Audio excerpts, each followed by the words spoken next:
What is up, everyone? After a 3-month hiatus, I am back, ready to bring you some more birding. Now, the scenery might look a little different. I have moved from Vancouver Island here to Alberta. So today I'm going to be birding in the foothills of the Rocky Mountains, about half an hour from my house in Calgary. It's a frigid morning, and hopefully we see some cool stuff. Let's go birding. So I'm about a kilometer into my walk here. I haven't heard or seen too many birds. I'm hoping as the sun rises and maybe the air gets a little warmer, that activity will go up a little bit. But that is the thing about winter birding. It is a little hit or miss.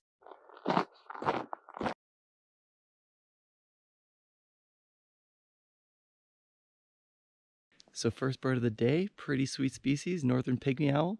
Doesn't get much better than your first bird being an owl and a lifer for me. So I'm just trying to be quiet and enjoy the owl.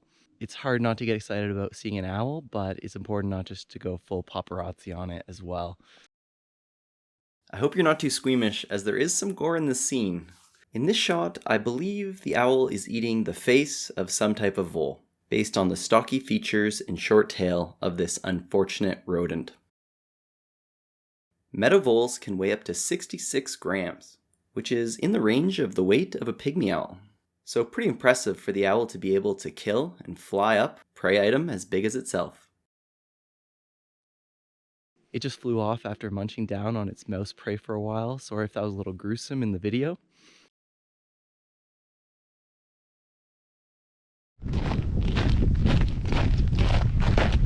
I'm hoping now with the sun a little higher in the sky, activity levels will be a little higher in the forest and the light will be a little better.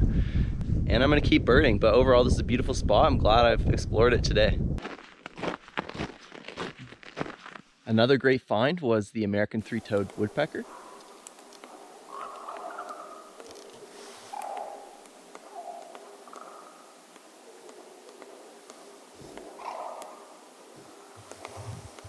These foothill forests are right on the edge of their range throughout the mountains and boreal forests. So pretty cool to be able to see what I would kind of consider a boreal species 30 minutes from Calgary, which is kind of more of a prairie environment.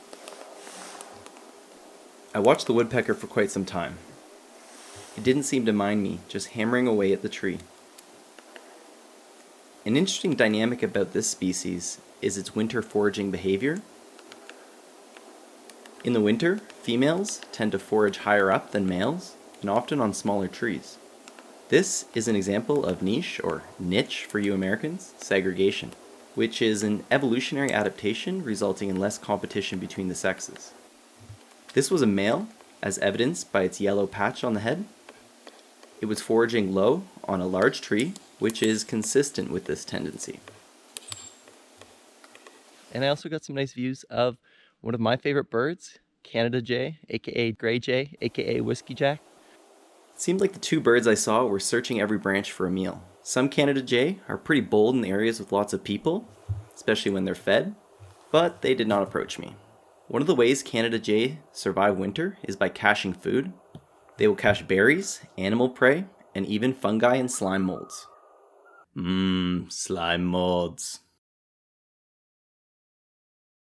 All right, so that was pretty cool. I'm here on the Chickadee Trail, and I ran into this large group of chickadees, and there were actually all three species that you can find in this area: blackcap, boreal, and mountain.